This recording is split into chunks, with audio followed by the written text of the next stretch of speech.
nice intercourse. My next roommate is rooming with me only because he thinks I have enough girls for myself and that I can get him laid. Little does he know I'm a virgin. All these girls are probably dropping hints everywhere, eh? First week of high school as a freshman. Senior kids spent all week hazing the kids in my grade. They had been doing all sorts of horrible crap to the other freshman kids. They tied kids to the flagpole, stuffed kids in lockers, stole kids' pants. The same kind of bullying garbage you would expect. When it became my turn to get hazed, I was determined not to let it happen. Despite being half their size and knowing I was probably going to take a horrible beating and get hazed anyway, I still decided I wasn't going down without a fight. As the mob of senior buttholes approached me, I went a little crazy, cussing at them and throwing anything I could get my hands on.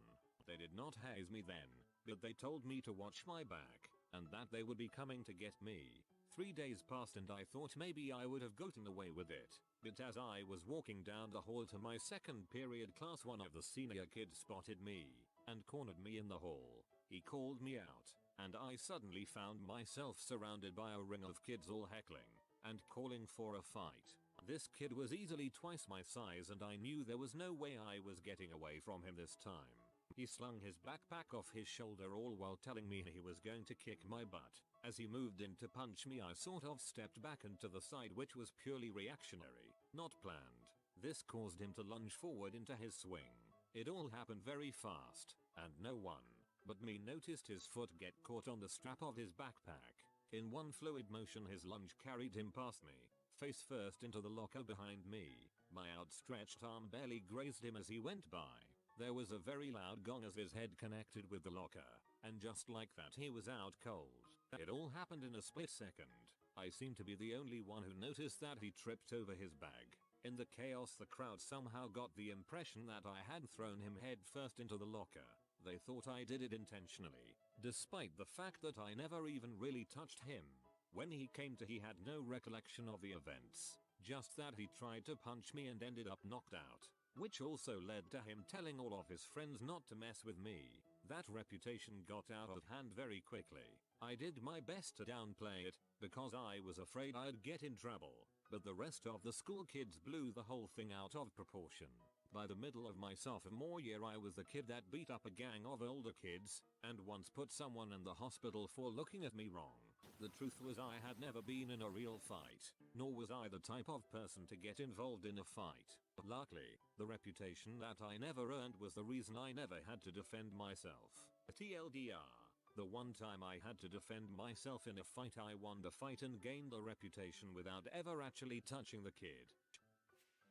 Driving back home with 2 friends and we pass a police car on my street. My 2 friends, being buttholes, start freaking out like the cops are going to get us. Man, it's all over it funny until he starts following me. I pull into my driveway and he pulls up behind me. As my friends and I get out of my truck, the cop calls over to us and starts asking us what we're up to.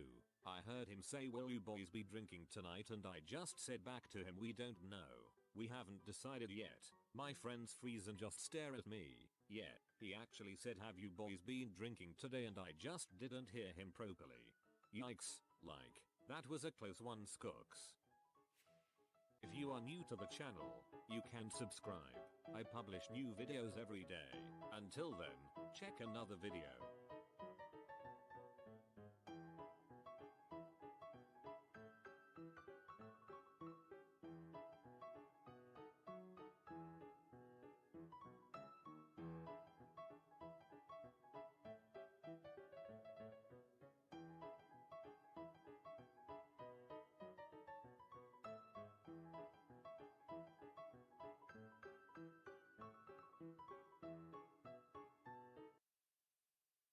What made the high school legend become a legend?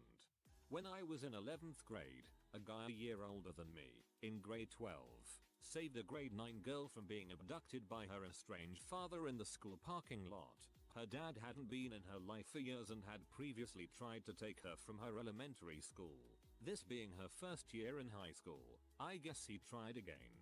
The 12th grader heard her scream as her dad tried to force her into his car and he ran over and got involved. apparently punching the dad before the dad got back in his car and sped off. The guy was a legit hero at the school.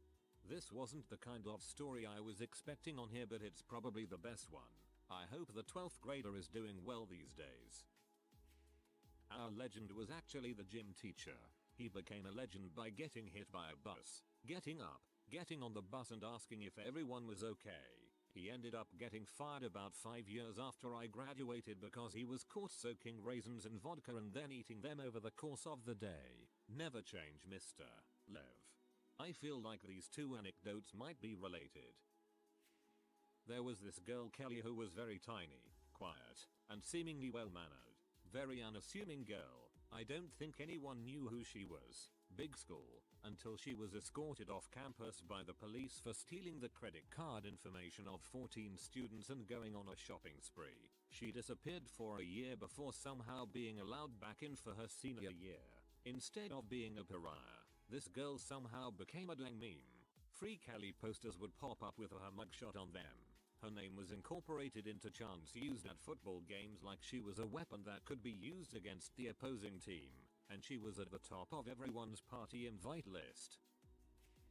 His last name was Alcock and he ran for student council. His campaign posters consisted simply of his slogan, "Part man, part machine, Alcock."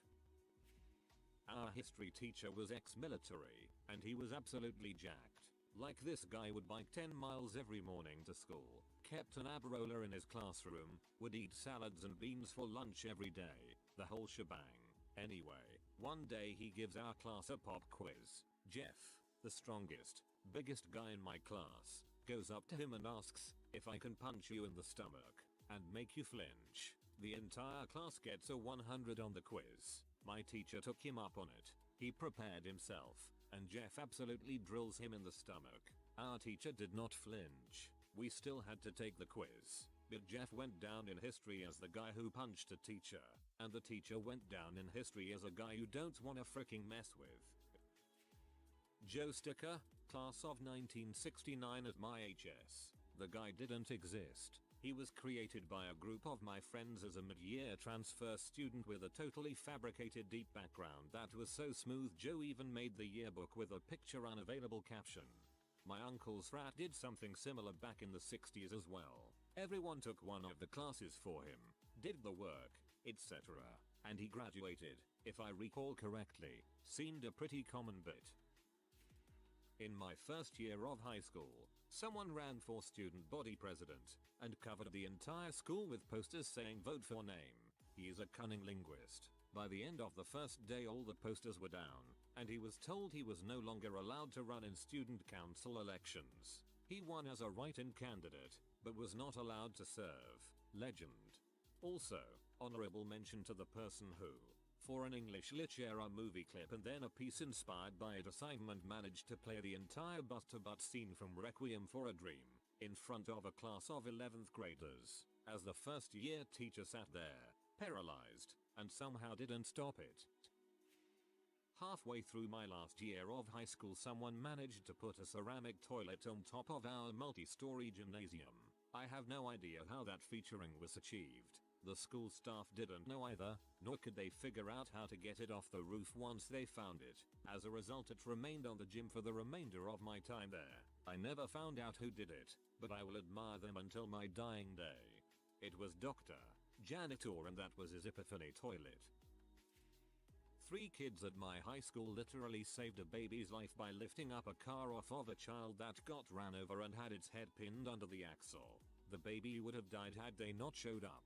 Those kids were hailed as heroes, and if I recall, Good Morning America offered to fly them to New York for interviews but they declined. I'll see if I can find the article. He cut his thumb off on a 3rd floor window 5 minutes before final bell and buses, getting all of us locked in the school of an hour as the ambulance arrived, took him away, and the school cleaned everything up. Someone installed games onto the school's server. There were a bunch of N64 emulators, Peggle, and some other games. But then there were also LAN games that could be played against everyone in the school, including Counter-Strike and Halo. Sometimes you'd go on and there'd be no one. Other times there'd be 10v10 fight in Blood Gulch. It lasted at least 10 years but don't know if it has been taken down since. The tech teachers at my school helped us install stuff like this, that is, Halo CE, in a hidden folder and hosted LAN tournaments at the end of every semester. It was fkin' awesome, dude. In 9th grade, one of our teachers got sick, so we got a sub, and this kid just starts talking in a strong Spaniard accent, like super well, and convinces the teacher he is from Spain, and he talks this way for 3 months. It was hilarious. And when another kid tried talking as a Spaniard too, he got really upset and accused the other kid of mocking his culture, etc. Then when the year ended we had to do a presentation and our teacher who got sick came, so the kid just nodded through the whole presentation while his groupmates talked. It was hilarious. This made me laugh so hard. That's amazing. My brother ran into the statue of our high school mascot with his truck at night, knocked the bulldog off its platform, then threw it in the back of the truck. It ended up in a pond out by our house. My brother, who was a massive wallflower in school, and never told a soul until he mentioned it to me over some beers in our 30s. No one ever knew who it was, but it was a big deal, and I remember tons of allegations, accusations, and rumors as to how our mascots disappeared. Never in my life would I have ever suspected my brother. Legendary in my eyes. You guys should pull it out of the pond and put it back in place at exactly 20 years missing. That would be an epic end. We had a carbon monoxide leak at my high school one day in which the entire school was evacuated to the football field. The leak was taking so long to fix that eventually local news cameras started showing up. At about the 3-hour mark of waiting on the football field, one of the seniors ran naked across the entire length of the football field, in front of the entire school. He ran straight at the cameras that were pointed at the field, hopped the fence, and ran across a busy intersection, but butt naked. One of the funniest things I've ever seen. Every single person, including the teachers, was laughing hysterically. Kid became a legend that day for sure. I was actually part of the legend that still carries to this day. I was one of the editors for our school newspaper, and as a whole, we decided to do an entire issue looking at the drug problem the school had. Our teacher was supportive of it and taught us how to do investigative journalism. After a month or so we had everything together and it was really impressive. However, when the administration found out, they put the kibosh on it real quick and refused to release funds to have it published. We were annoyed and decided to raise money to self-publish it. Thankfully, my mom was a prominent business owner in the community and bought an ad for considerably more than we charged typically. She was impressed with our work and thought people deserved to see the paper. With the influx of money, we got it published and distributed it before the administration could step in. We also dropped off copies everywhere we could. Naturally, the community was outraged that kids were shooting up H in the parking lot in between classes and that there was photographic proof of it too. We made the photos so you couldn't tell who it was. There was so much outrage that parents showed up at the next school board meeting and demanded answers. The head of the school board nearly had to step down and the principal was put through the ringer.